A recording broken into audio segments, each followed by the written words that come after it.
votre pays car votre bonheur en dépend, j'ai l'habitude de le dire. Moi, c'est Mireille Mboula, la présentatrice de votre émission que vous aimez autant.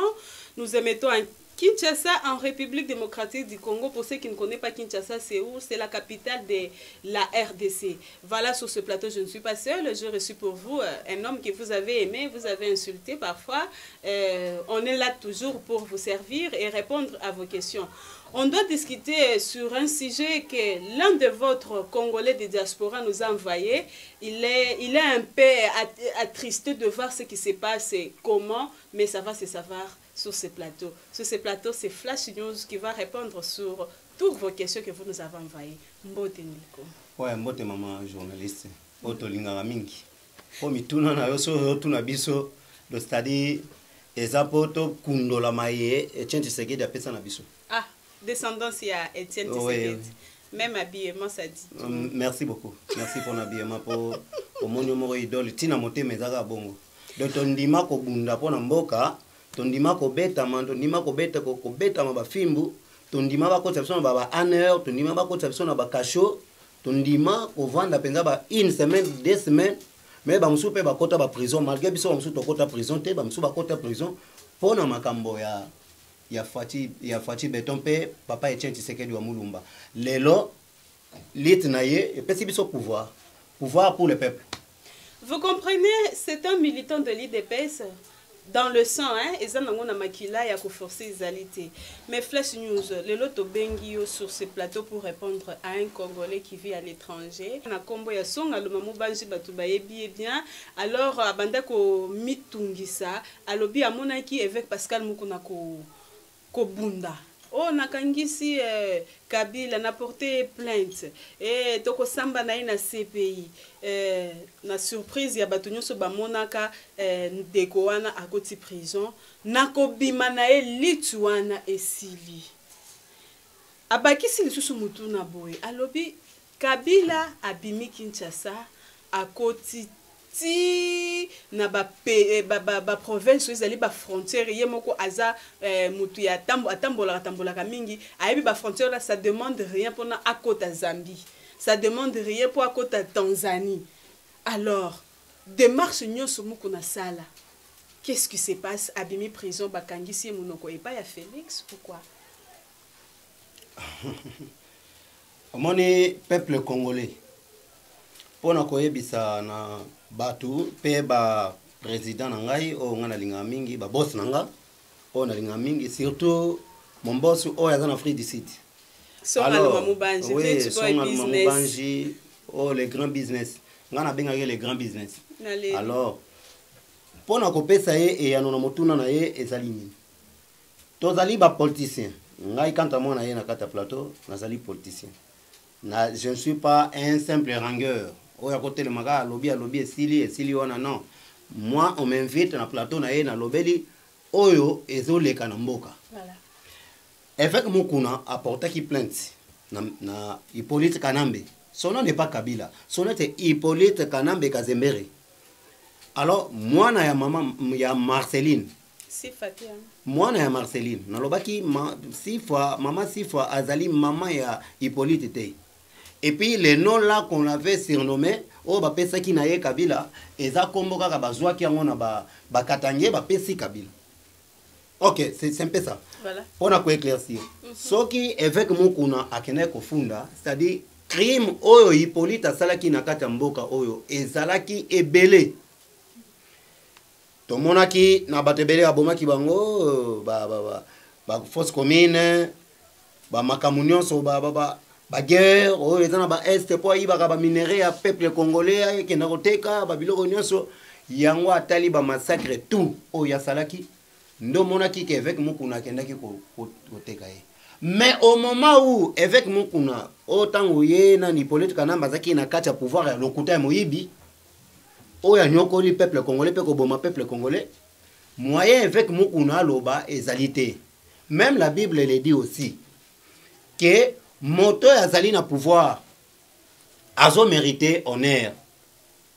Vous avez yango na monaki avec Mukuna moyen apakola mafuta bande ko pakola ye mafuta mena motema lobi non oyo aza mobomi azoboma peuple congolais aza parrain je vous signale parrain na mariage non évêque Mukuna aza parrain ya Kabila ti mais c'est ce que nous oui non il ne faut pas tromper des choses évêque Mukuna azalaki conseiller spirituel ya évêque ya Kanambe bino boyebi parrain na lobi malamu ke aza na parrain te parrain na ye aza Kagame continue oui wana na kende na mwa banani fazi wana évêque Mukuna amoni ke tokola mwana mboka zwe oyo aza na makila ba congolais oyo bakunda mutolu na Congo azwe bokonzi et voté élu par le peuple congolais Fachi Beton alors amoni ke makambo justice ekoti na kati ya mboka alobi nazo kende sikoyo na changer fazi po naza na ba preuve nyonso tango abandaki koyiba abandaki koboma ngai na bandaki komona ye po nazaki conseiller nazaki pembeni na ye na bandaki komona makambo nyonso bandaki moya lobezalaki te mais abandaki mutema pasi tango amoni ke makambo ya malamu ekoti justice ya malamu ekoti état de droit ekoti alobi nakende comme ça en tant que peuple congolais lokola mutu nyonso azo sentir que aza mal à l'aise constitution na biso lobi yango mutu nyonso azo sentir que aza mal à l'aise na likambo moko boye ke soso esalamaki aza obligé kokende pe kofunda kokende kofunda na justice po baye banene kolandela yango yango akende koporter Kabila plainte tala résultat ya évêque Mukuna tango mamoni ke ezalaki déjà vrai basali moi ba 50 na bango te ba démasquer ba biloko wana te baloba ke évêque Mukuna a violé Tibola yango bazwaki ye bake ko côté na prison makala tant ba côté pendant 5 mois mais loko la vérité triomphe toujours na ko éclairté yango na mona ke évêque Mukuna abimaki tant abimi loko la déjà ba yambaki de dossier na ye ya kabika police Kanambe Kazembere na justice yango na justice ça la musala nango évêque Mukuna n'a rien a déclaré pour le moment que na kota kibo déjà bayambaki yango et d'ailleurs pour votre information au monaki même l'Union européenne encourageait ki eloko avec Mukuna lobaki même les américains encourageaient ki eloko avec Mukuna lobaki wana donc on va salaki donc nenga kena kotika plainte wana ezali partout et ça pour avec Mukuna te c'est que moi je suis en train de dire ezali politique on a zali ko beta na minute avec Mukuna koko tia sous makele était parce que il a fait son travail. Il s'est limité, il y a refunda. Comme ça, va interpeller. Pour le moment que je vous parle, ils allaient dans États-Unis, ils allaient réclamer politique mais parce qu'il y a des diamants à Bango. A comme le la diamant à Zongenga, diamant à Bango à Zongenga partout. Oh, le Bango va signer le cause et récupérer dans le Bango. Flash news.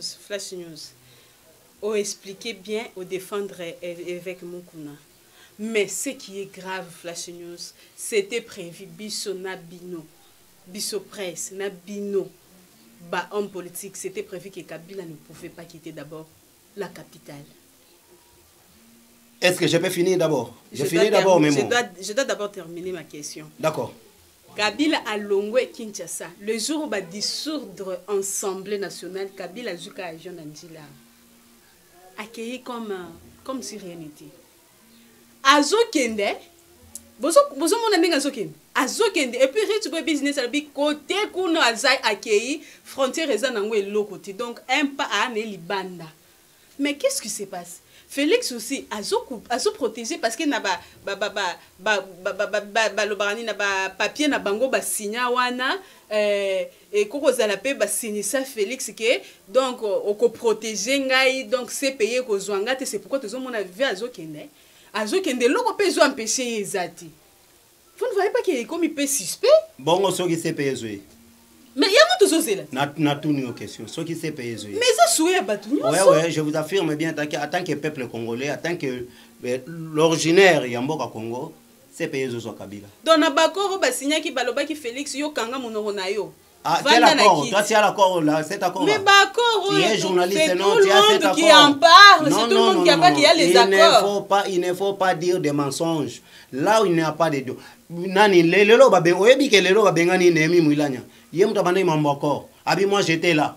Mais il a démissionné. Il n'a pas démissionné. Il n'a pas démissionné. C'est Jeannette qui l'a impliqué. Le bané a démissionné. Il reste encore Chadari. Azo démissionné. A kolongoye pe kalate. lelo nani chibanda Raymond Chibanda nde mutu azwe place ya Chibanda nde mutu azwe bisika ya Nemi Mwilanya. Alors Shadari pe azolongwa soki nani wana eza makambo na bango mais ba vrai congolais basi bazali wana nde bazali wana to yeba makambo akoro wana mama kuna na makambo akoro wana eza te accord Félix Tshisekedi oyo azali mokonzi ya mboka garant de bon fonctionnement et garant de la nation akoko si awo akoko signer pour na peuple oyo akoko signer na Kabila ezali pour l'intérêt ya peuple congolais yeba yango lelo. Ce qui est accord, c'est pour l'intérêt du peuple congolais. Mais ce qui est pour l'intérêt à individu, non, jamais. Bango basala ki ba comme ça ki ba société nyonso ya l'état et comme une société privée ya bango. Lelo baza wapi? Bakomi ko kangam. Na kokoma na minana. Ngina suki sana maloba nga liboso na bandaki koloba. Soki lelo nazongela na kopina motuna na weza kitoko me na kozongela yango et puis na kosembola ngo penza na ndenge sengeli je crois. Bazana posa na ngai bakoyoka penza son. Alors, lelo si Kabila résiste na kati ya Congo, c'est grâce à Félix Tshisekedi. Hein? Na ebisa yo lelo. Soki Kabila azati lelo, c'est grâce à Félix Tshisekedi. Félix atalina na lobina malgré abomi bandeko na ngai, malgré sali boyeme passation de pouvoir, passation wana asali ka exécuter quand même.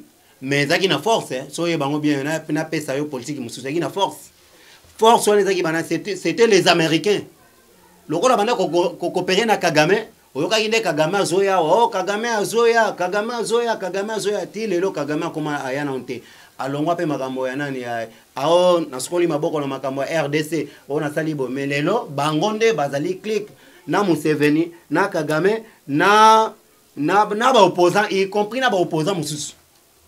L'opposant tanzanien, makamuni eleki kuna.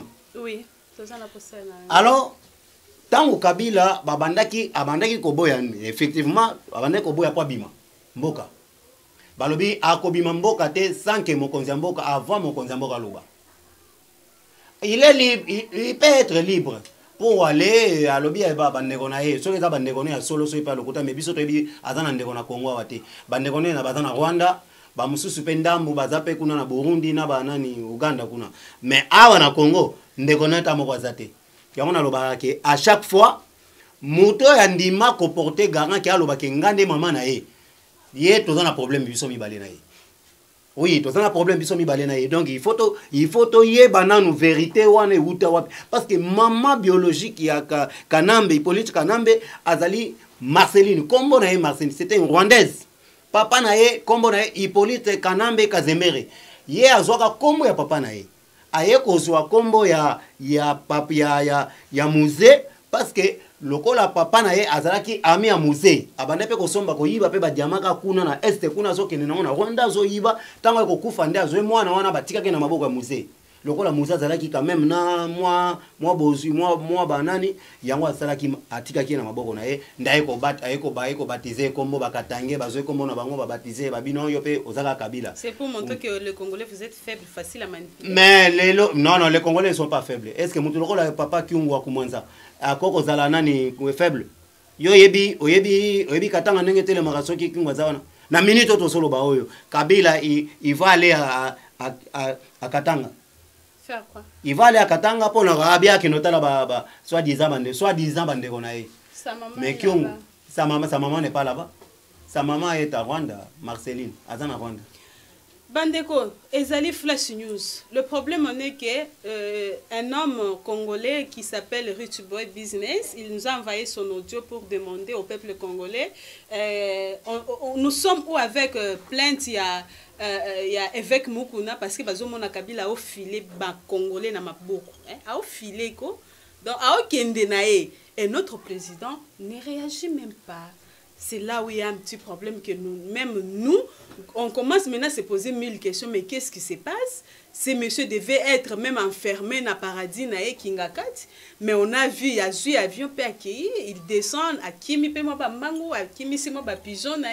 Donc il se voit toujours qu'il il est là. Et les peuples de nos provinces là-bas, ils crier ici. Baki a Kolwezi, donc Tikala Kuna. Donc c'est comme si tout ce qu'il a fait comme crime, Et les Kinangoka, bato bayamba qui politique anombe wana.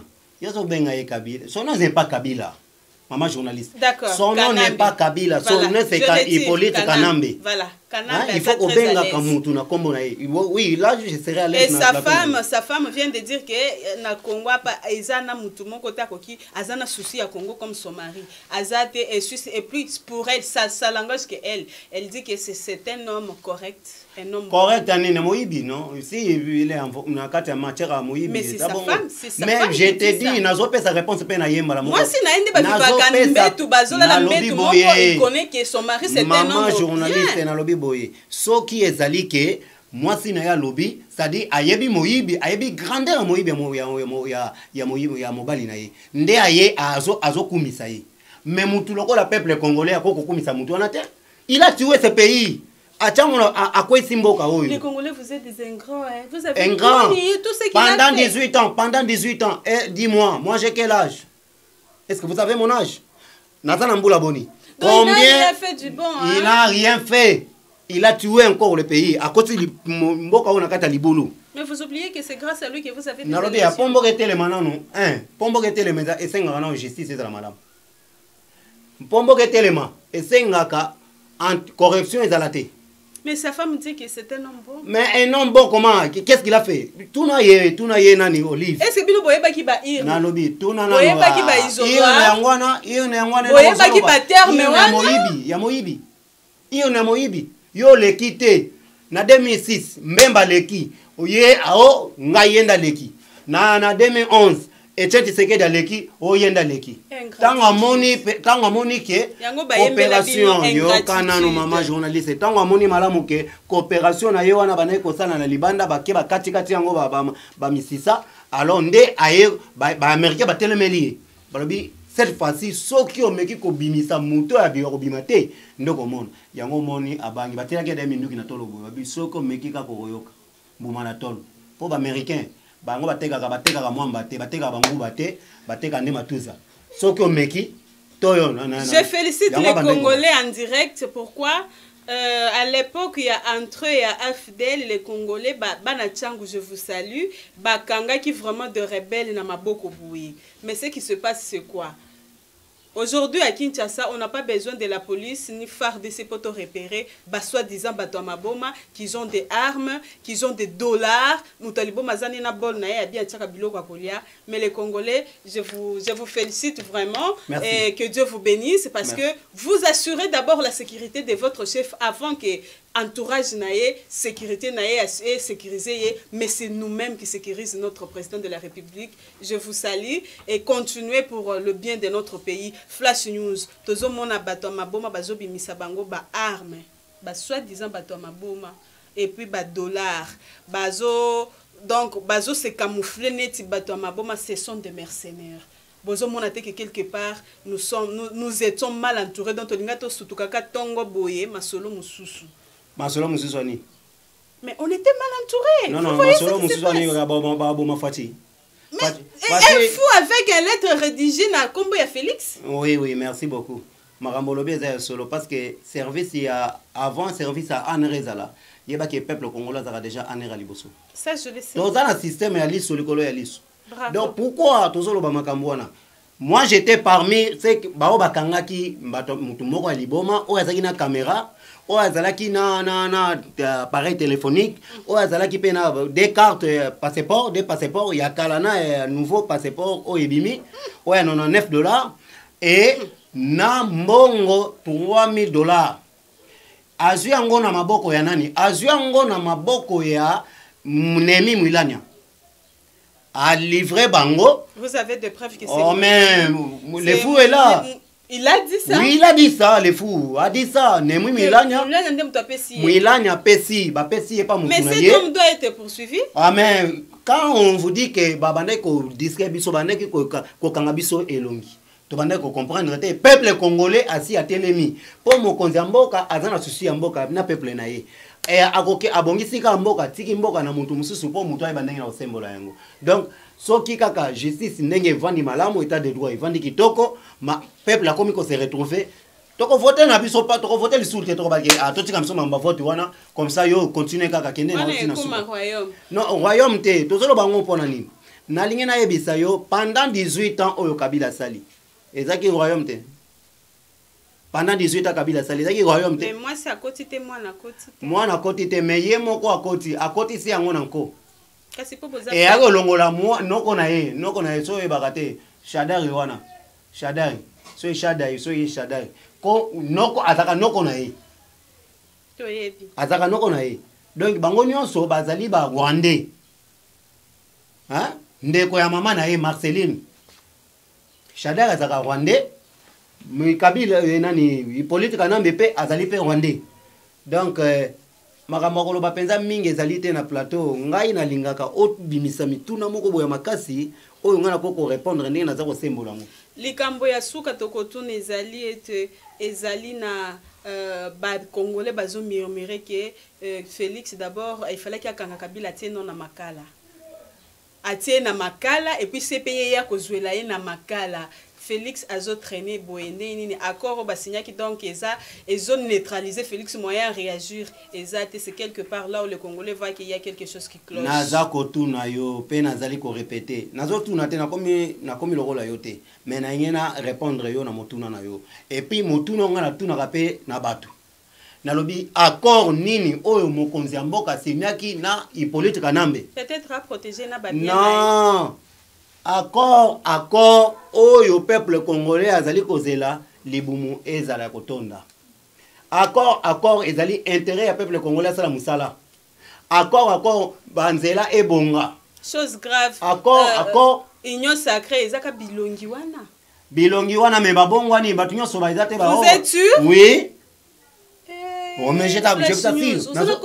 Naza ko assurer yo. Babongwani apparemment. Je vous assure très bien. Ou bien babongwani benza. Mutuloko la Jean-Pierre Mbemba. Écoute, mutuloko la Jean-Pierre Mbemba. Hein? Mutuloko la zoa loko la Jean-Pierre Mbemba. Charman. Biso benga Charman. Charman mutuloko Charman. Est-ce que na façon à souffrir na boloko? Abima. Na moni ba renforcer sécurité na veut dire pas combien danger kanamba komi koluka pe kwa. Mais zaki yango solo bakutu ya lokuta zaki yango bato maboma wana service bato maboma wana zaki ipona nini. Epo ba éliminer ye ba ele bato akangi bato maboma ka awate même na Lubumbashi pe bakangi pona Moïse. Ba renforcer sur sécurité Moïse. Les autres solo ba oyo lisusu pe.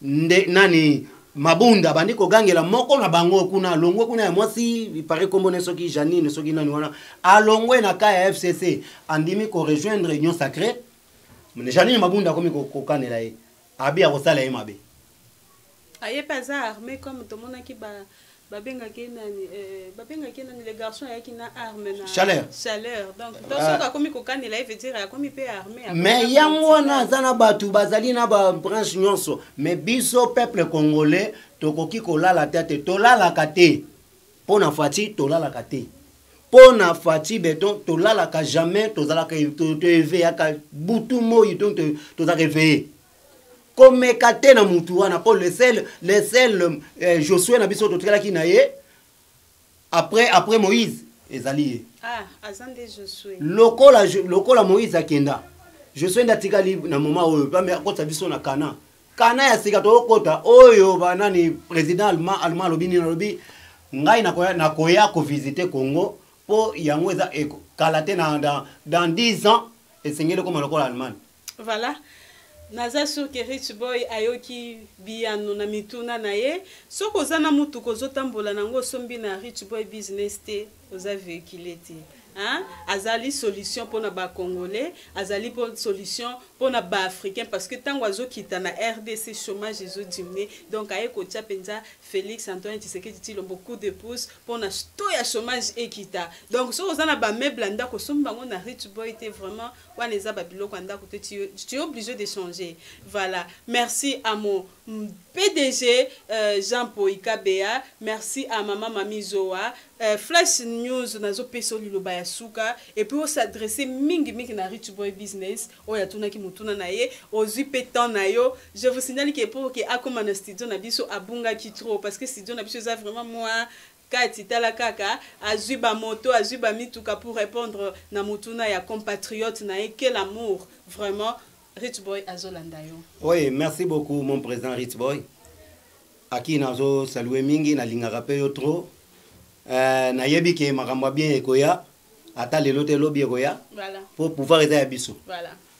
Tant que peuple congolais mituna na onyo sotuna ki nazwa ki yango pe na lingi na symboli yango na ndenge sengeli. Mais eloko moko na kosenga epai na bino kolanda te lokola Kabila bimi o ezali nzela moko bo Félix apesi non Kabila e azali wana secret ya ba politicien. Kabila azali surveillé par les Américains, État d'Amérique. Oh. Aza surveillé partout yazo kende aza surveillé. Kabila finira toujours à aller dans ces pays. La réponse finale. Oh ngana ko pesa na minute yangwana. Bolanda te o asali boypo. Moi geste muke oyo nani opposant ya Zambia kenda ki pona kutana naye président ya Zambie babengi ye. Babi yone mutotindi mutu na yo po akende kuna zombongo. Ya lobi ngai na yebite boka ngai. Malamo pe bakangi. Asana boloko asana ozare. Il ozare ba yebi yango malamu président yebi yango malamu. Alors pour le moment to matato kita Kabila atikali de a diminuer aza suna gazite ya muketi. Oh batindi ba mercenaires o boy bazo bloquer bango. Geste nyonso bango bazo sala ezo toujours na se. Jeannette Aleli, Jeannette ndeko soi-disant ce qui lui passe ya ye Kabila. Alela lobi yo nemi mwilanya. Yo nani Boshab, yo Shadari, yo nani soki mususu wana babakisi na oya bino madidi. Na yo madidi. Ndenge ni bino bomemi nani politika nambe na erreur lelo. Eza bino nde bomemi na erreur parce que soki bombolakse ki nzela ya malamu yangwana. Tango pe akei lisusu kuna na kolezi. Azongisi même maloba na yabi na banda ko yebisa bino malamu ete boye bango bien. Parmi na gouvernement na nga na travaillaki na tikala ko zalata na 5 personnes te metala lelo makambo Félix azo sala o ezole ke la même ngai. Pour en comprendre te. En tout cas, mon boss na pesi yo merci. Mon boss na pesi bino ba merci nyonso na États-Unis, ni wapi na France, bisenso bozali et surtout o yangai. Na yebi ke tango ozoya kin donc ma bien zali pona ngai moi tete. Kobanga te e oraté te. Donc moi tete na ngai zali pona tambola bien na yepe na temi na parlement na ngai debout na rangé sili na koti pe na kei na ngai. Donc na pesi yo merci. Numéro na ngai ya téléphone ezali plus 243 89 41 84 393 plus 241 mais 43 89 41 84 393 Yabino Flash News yewana o ya bengami na kombo ya Alexis Chibangu bambote mingi et puis bye. Et si les cas so na motuna okobenga comme ça to yebisa yo nyonso esengeli. Je te signale que numéro na PC Mutalboso ko delisa téléphone na c'est son aluma mobanje Rich Boy Business. Merci beaucoup. Nazo la Flash News ebisanga mamirai abengaki. Merci beaucoup. Parce que à souffrir mingi pona kokoma place oyo à répondre na mituna na yo. Merci. Mama Mbuimuke kamata bisou na yo lobe tindilinga ba bisou mata mesalinga pasi. Maman Joséphine, je vous aime beaucoup maman et je vous souhaite joyeux Noël à ma famille, toute ma famille Hérotech, à sénateur à vie Didier Maneno. Je dis merci beaucoup à Dr Mbo. Nakomi comme on a silence et côté makasi. Derrière la caméra c'était toujours un héros d'alombre Moses Bat. Tampus na bakisaka moi na mukie na ba maeli na ye belé. Je demande que Nzamba Sunga bozala déconfiner pour que studio na biso ezwa ampleur et pourquoi pas nos invités que Hérotech et Bimisi mutuka uniquement pour aller chercher des invités et les amener sur ce plateau pour vous. Je crois qu'avec l'aide de ma famille Hérotech et surtout de Son Almamou Banji, non, Bandoto Nabiso Ekola Tanzoto, n'oubliez pas toujours de vous abonner sur notre chaîne Hérotech TV. Bye bye et à la prochaine.